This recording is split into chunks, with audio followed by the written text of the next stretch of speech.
Okay. So you guys just wrote down a card with the candidates test on it. Honestly, like EVT and the candidates test are different. They're different things. But when I see a candidates test problem, I will often just say it's an EVT problem. EVT isn't like the other ones where we make these grand conclusions. Usually the EVT is, doing this candidates test to figure out an absolute minimum or maximum. We talked about yesterday how those absolute minimums or maximums can only happen in two spots. A relative minimum or maximum could be the absolute minimum or maximum, and that should make sense. And because we're always thinking about functions on closed intervals when we're doing these problems, those endpoints may just be higher or lower than everything else on the graph. So that's what the candidates test is. I mean, it's just putting all of those ideas together into a set of things to do to get a correct answer. You're given the endpoints, so you need to find the critical values, and that's step one. You make a table with those endpoints and those critical values. Here's the one that always throws people after they haven't done this for a while. Remember what you're doing. Your goal is to find when the function, the thing we're looking at, is the biggest or the smallest. So you take those x values and you plug them in the original function. Don't plug them into the derivative. Don't plug them into something else. Plug them into the function, because that's what you want to know when it's the biggest or the smallest. You know where it could be the biggest or the smallest, so evaluate only at those spots. That's what the candidates test is. Okay, we have two more examples to do in this example 3. A quick example next to just kind of talk about, it's not like you always have to do the EVT, but we'll talk about that when we get one there, and a particle motion set of questions. Okay, so letter C says that the h of x equals h of x, which it does, and that also equals x squared minus 5 to the 2/3 power. So the goal, and that is defined on -2, 1. We want to find the absolute minimum or maximum values, so we need to do the candidates test. So we need to find the critical values. H prime of x is, what rule do I have to use to find the h prime of x? Chain rule. The argument is x squared minus 5, which means that in blue I'm going to write 2x. And now I can do the power rule, which means I'm going to multiply by 2/3, and I'm going to have x squared minus 5 to the -1/3. You got it. Boom. All right. So again, if all my job was to find h prime, I found it. There it is. Awesome. But since I need to figure out when this thing equals 0, or in a minute we'll see why we look to see when it's undefined, I'm going to clean it up. So none of those numbers work together. We end up with 4x in our numerator,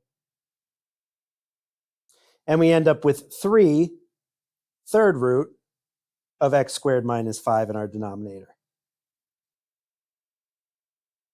Agreed? Yep. Okay.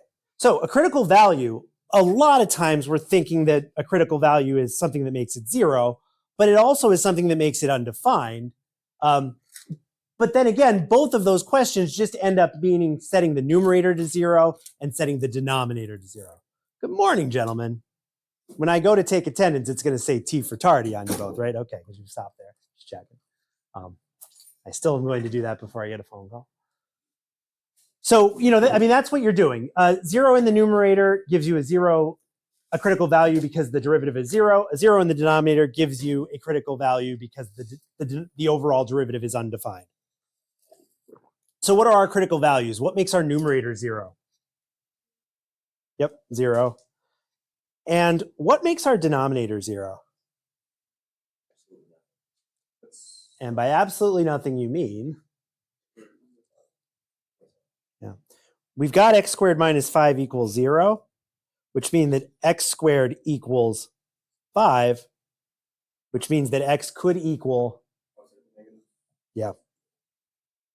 root 5. You got it. All righty.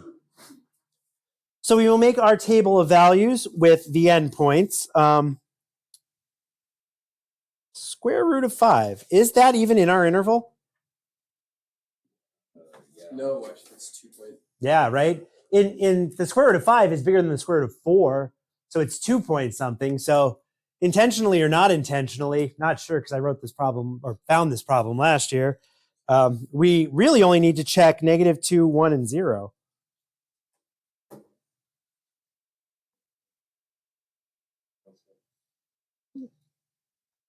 All right. And these should go back in the original function, so I will do a better job than writing y there and put h of x. I don't like the order I have them in. It should be 2, 0, 1. Not that that's going to be the thing that loses you points. What do I get when I plug -2 into that guy? That's a good question. So h of -2, it is 1, because we end up with 4 minus 5 raised to the 2/3 power, which is -1 squared, but then third rooted or cube rooted. Yep. So the cube root of 1 is just 1.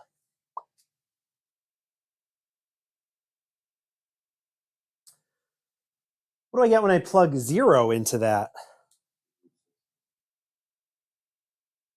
Where'd you get 16 from? Cube root of 25. 0 minus, yep. So h of 0 is 0. Oh, you're already on 1, right? So that'll be our answer. Yep. Yep. What's that? Oh, thank you. Yeah, today's like the one day I didn't go down. So where are we at? Yeah, 0 minus 0 squared minus 5, and then raised to the 2/3 power. So again, same idea. We're going to end up with a -5 in the middle. Squared is 25 equals the cube root of 25.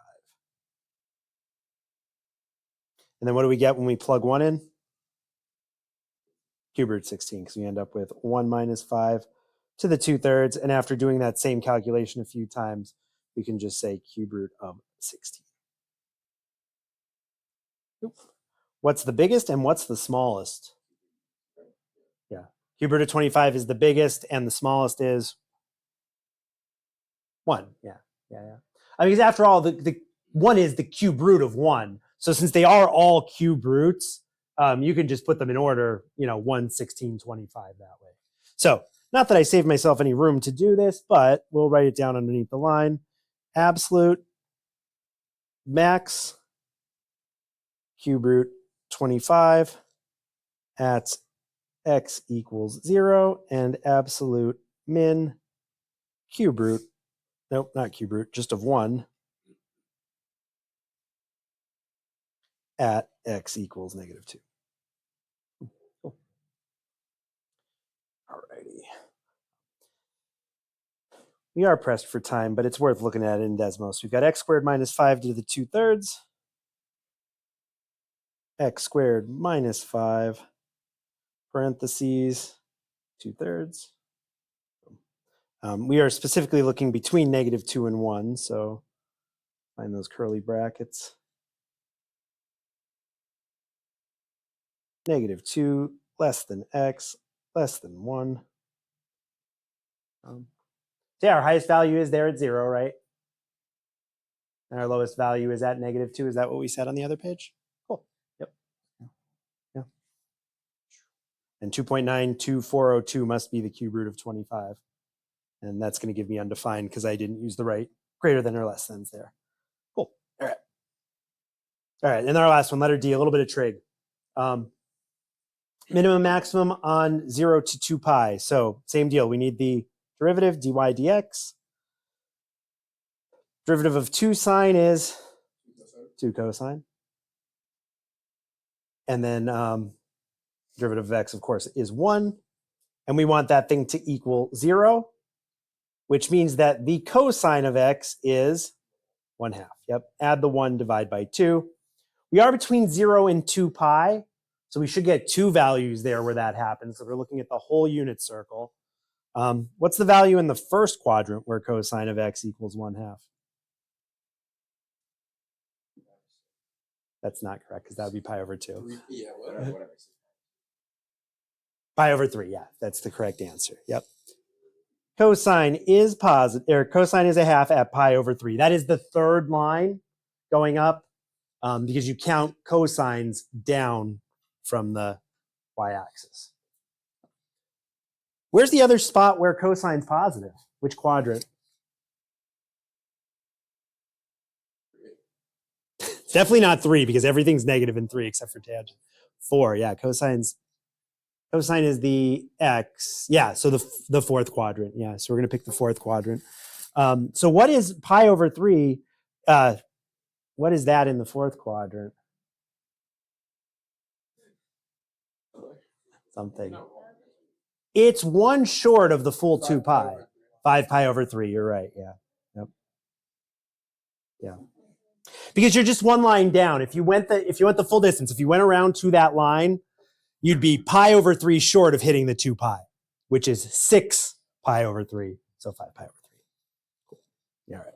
So yeah, a little bit of a, without doing it the full long way. Okay, so we have our critical values. We've got our endpoints. We can make our table. We've got x and y. I want to make sure I use the right thing. We've got 0. We've got pi over 3. We've got 5 pi over 3. And we have 2 pi. Back in the original function, so for 0, we have to do sine 0, 2 sine 0, minus 0.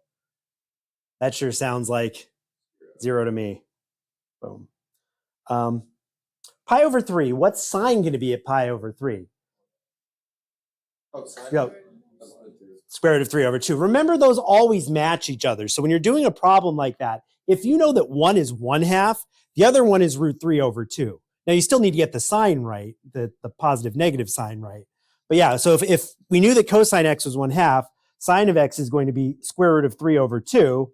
But this is 2 sine x, so that's going to be the square root of 3 minus pi over 3, which is a number, last time I checked. All right. How about 5 pi over 3? Right, but this time it's going to be negative because you're down in that fourth quadrant, which means that your sine, which is your y coordinates, is going to be negative. So it's going to be negative square root of 3 minus 5 pi over 3. And then last but not least, not 0. 0 minus 2 pi. And then are we doing 2 sine x minus x? We are, yeah. I think we need a calculator to figure out which one of those is the biggest or the smallest. I don't know. I don't think we do. What do you think? What are our thoughts? I think that negative root 3 minus 5 pi over 3 is probably. That is, I'd be willing to bet that is definitely smaller than negative 2 pi. And I'm willing to bet that root 3 minus 5 over 3 is it is greater than 1. Yeah. Yep. So since we wanted to do it that way, the value we got at pi over 3 is greater than 0. Square root of 3 is in the like 1.7s, somewhere around there. I know square root of 2 is 1.4159. I know that one off the top of my head just from living as a math teacher. And then I'm subtracting pi over 3, which is 3.14 divided by 3. That's going to be really close to 1. So you are going to be positive. Square root of 3 is bigger than pi over 3. So yeah, so you can eyeball that one and say that one's greater than 0. And then kind of for the same reason, we're at negative, thinking of the 5 pi over 3 one, going into the end first, we're at negative 5.3. And now we're taking that negative square root of 3 away. So that should take us even lower than negative 2 pi. But that being said, I'm not going to expect you to do any kind of that sort of analysis.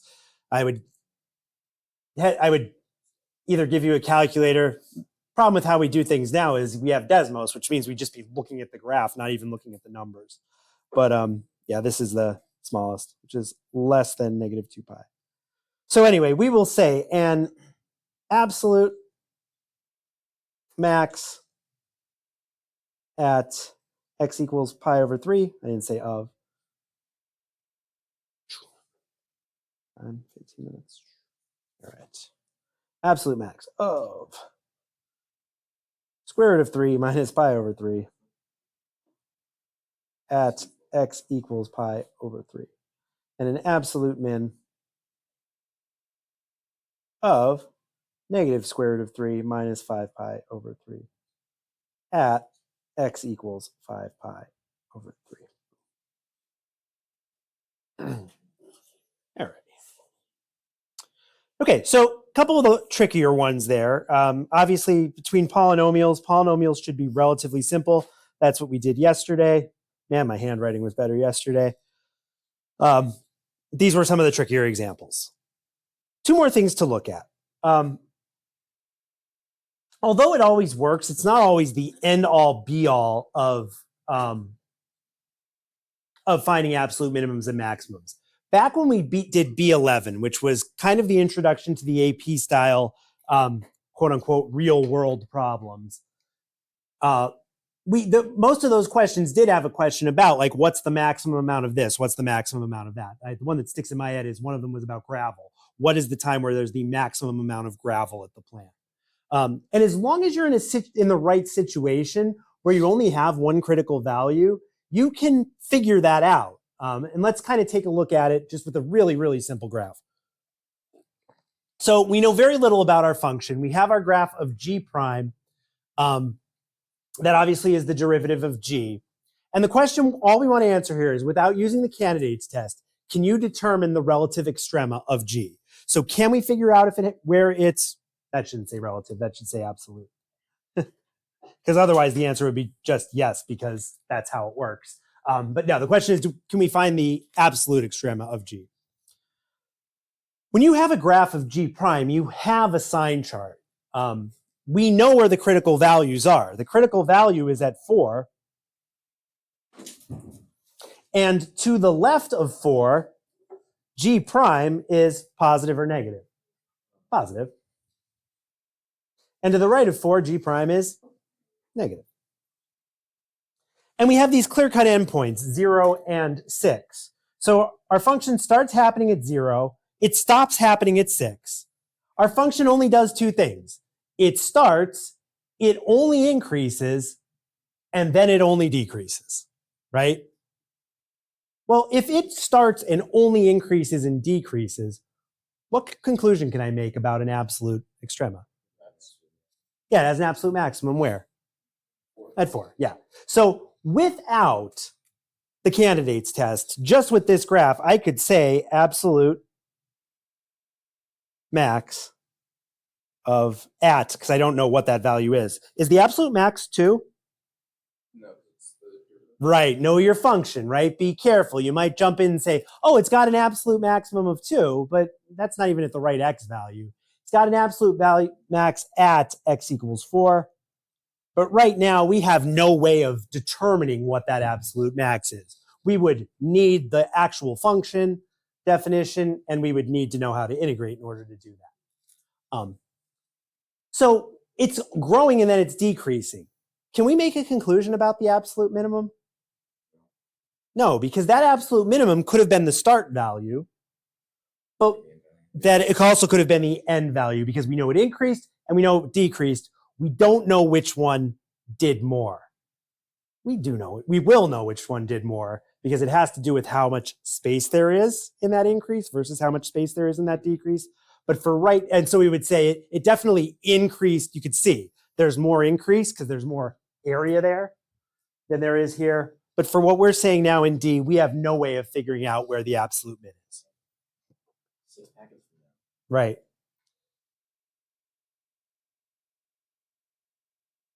Just kind of giving you a little preview of what's to come.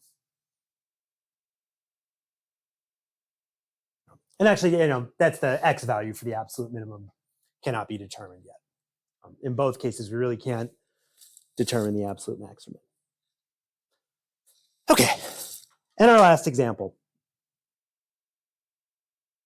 I think this works. Okay. I've been trying to find problems like this to fill up this of the practice, the review, and the quiz. So I had to find 4 of these problems.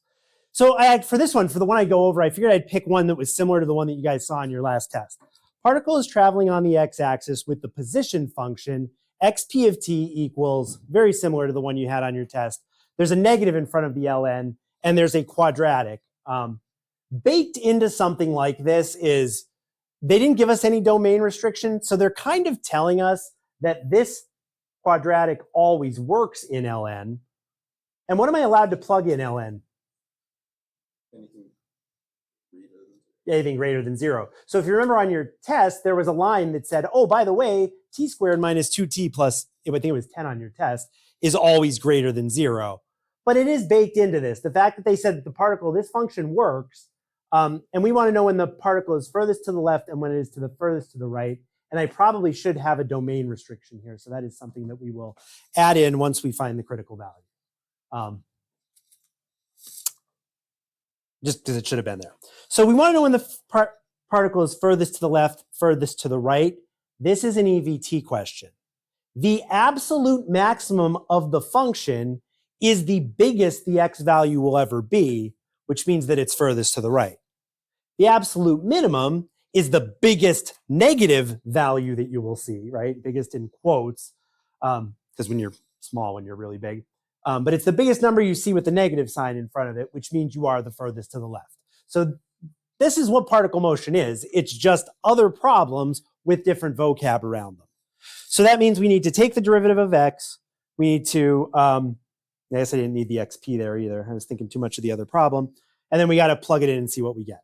So I want to find x prime of t, which is really what? Velocity, right? And that should be muscle memory. Oh, I didn't look at the, I had 08. That can't be right. Is that wrong? But it does add a 10. I looked at the wrong one. That's a shame. No, I'm not gonna get through it.